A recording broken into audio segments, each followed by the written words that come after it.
Estoy seguro que todos los presentes son de los que aman y fundan. Aman el sueño de los libertadores y fundan esta patria grande.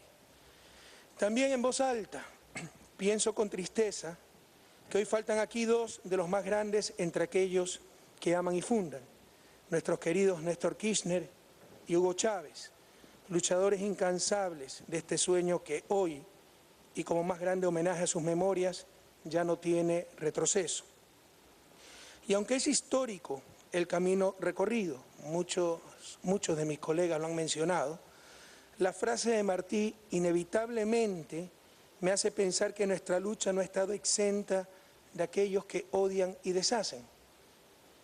Por irrisorio que parezca, a pesar de que transitamos ya la segunda década del siglo XXI, vemos con pesar, como cosa cotidiana, que las expresiones colonialistas no han desaparecido, a pesar de que ya han transcurrido más de 200 años del primer grito de independencia de nuestros pueblos. Esta vez no son bárbaros montados en carabelas, es el imperio del capital y una de sus principales extensiones, los monopolios privados de la comunicación, armas de destrucción masiva de la verdad. Es el ONGcismo financiado desde el extranjero, que pretende reemplazar a nuestros estados e imponernos sus visiones e intereses. Es un orden mundial no solo injusto, sino inmoral, donde los dobles estándares cunden por doquier y todo está en función de la conveniencia del más fuerte. Por falta de tiempo en esta intervención me voy a enfocar en plantear los problemas. Sin embargo, aunque las soluciones se derivan del propio análisis, en cada uno de estos problemas planteados, Ecuador tiene propuestas muy concretas.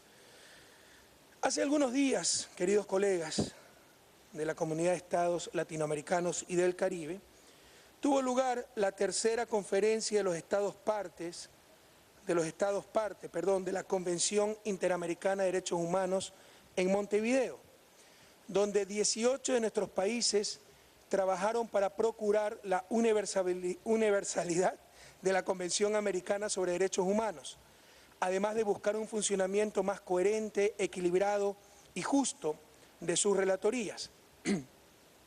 ¿Cómo podemos confiar en un sistema interamericano de derechos humanos financiado en su mayor parte por un país que no ha ratificado el Pacto de San José, sustento del sistema? Y en segundo lugar, por países europeos, es decir, que están fuera del sistema interamericano. En otras palabras, pagan para controlar a los demás. ¿Bajo qué lógica hemos permitido que se ignore el principio de igualdad jurídica y universalidad, hasta el punto de herir, quizás hasta mortalmente, la legitimidad del sistema interamericano en su conjunto?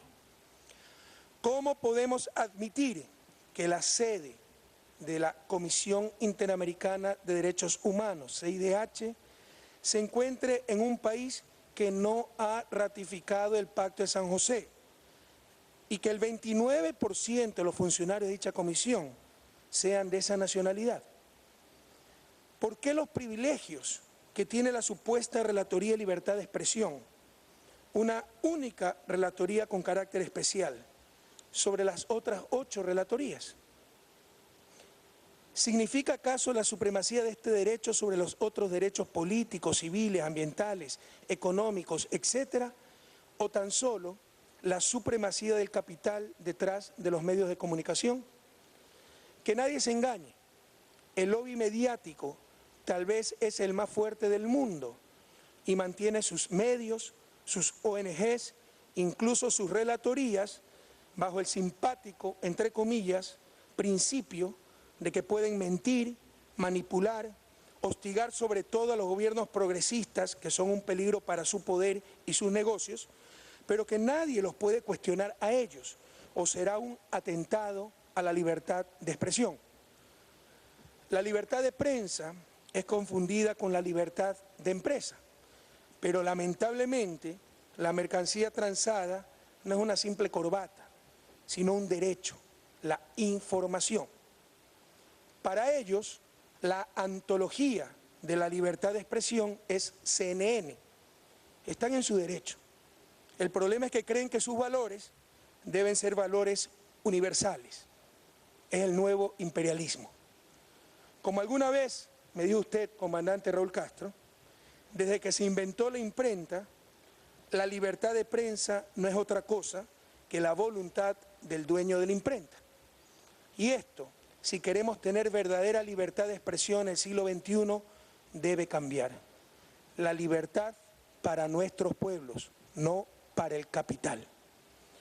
Es claro, y esto ya hay que hablarlo sin temores, que requerimos nuestro propio sistema de derechos humanos, sin influencias de países hegemónicos, sin presencia del más ilegítimo ONGismo, del poder mediático, sistema con una nueva y amplia visión, esto es, que cualquier poder, no solo el Estado, puede atentar contra los derechos humanos, poderes tales como el de las transnacionales o el mismo poder mediático. Pero no es solo un sistema interamericano de derechos humanos el que está cuestionado por sus inconsistencias, incoherencias y doble moral. Es la propia OEA, Organización de Estados Americanos, la que debemos cuestionar.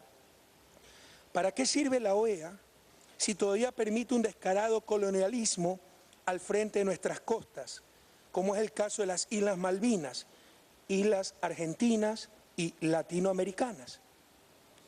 ¿Cuál es el rol de la OEA en nuestra nueva América si no solo permite, sino que incluso tiene su sede en el país del criminal bloqueo a Cuba, que rompe toda la carta fundacional de la OEA, el derecho internacional y los derechos humanos? Parafraseando a Fidel, bien podría llamarse la OEA el Ministerio de las Colonias. Debemos hacer, queridos colegas, de América Latina y el Caribe un espacio de mujeres y hombres libres. Aquí se ha hablado mucho de tecnicismo y está muy bien, pero entendamos que el primer paso para superar la pobreza es un problema político, cambiar las relaciones de poder, liberar a nuestros países de neocolonialismos, de poderes extranjeros y al interior del poder de las élites que siempre nos han dominado. Debemos hacer de América Latina y el Caribe un espacio de mujeres y hombres libres, sin aceptar en estas tierras groseros neocolonialismos. En los últimos años, 4 países, Venezuela, Nicaragua, Bolivia y Ecuador, hemos denunciado el Tratado Interamericano de Asistencia Recíproca, TIAR, un texto que solo sirvió para justificar las intervenciones militares norteamericanas en Guatemala en 1954, en Cuba en 1962, en Panamá en 1964 o en República Dominicana en 1965-1966. Pero no sirvió para evitar agresiones extrarregionales, como supuestamente era su fin, como en el caso de Malvinas en 1982.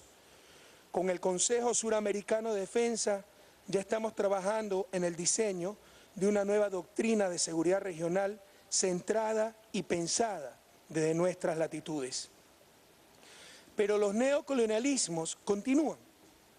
Basta ver el Grupo de Acción Financiera, el llamado GAFI, que supuestamente lucha contra el lavado de dinero y financiamiento al terrorismo, y le exige a nuestros países, bajo graves amenazas, lo que nunca le exige ni han cumplido los países hegemónicos. O bastaría ver los tratados de protección recíproca de inversiones, una de las más claras expresiones del imperio del capital. Sociedades sometidas al mercado y no mercado sometido a las sociedades. Pueblos en función del capital y no el capital en función de nuestros pueblos. Bajo la falsa premisa de atracción de la inversión extranjera directa, estos instrumentos, muchos de ellos negociados bajo un formato único, impuestos y condicionados por intereses de grandes capitales y países hegemónicos, han rendido una buena parte de nuestra soberanía ante tribunales privados, tribunales que manejan el discurso de la seguridad jurídica, cuando en realidad todos conocemos a quienes sirven. Una clara demostración de lo anterior es el caso Chevron Texaco, petrolera que destruyó la selva ecuatoriana y después de 20 años de litigio fue condenada por tribunales ecuatorianos en un juicio puesto por las comunidades amazónicas, sector privado. Con su prepotencia y su poder corrupto y corruptor, para evitar su responsabilidad, la petrolera Chevron Texaco ha llevado al Estado ecuatoriano al Tribunal Arbitral de La Haya, en el marco del Tratado de Protección Recíproca de Inversiones firmado con Estados Unidos.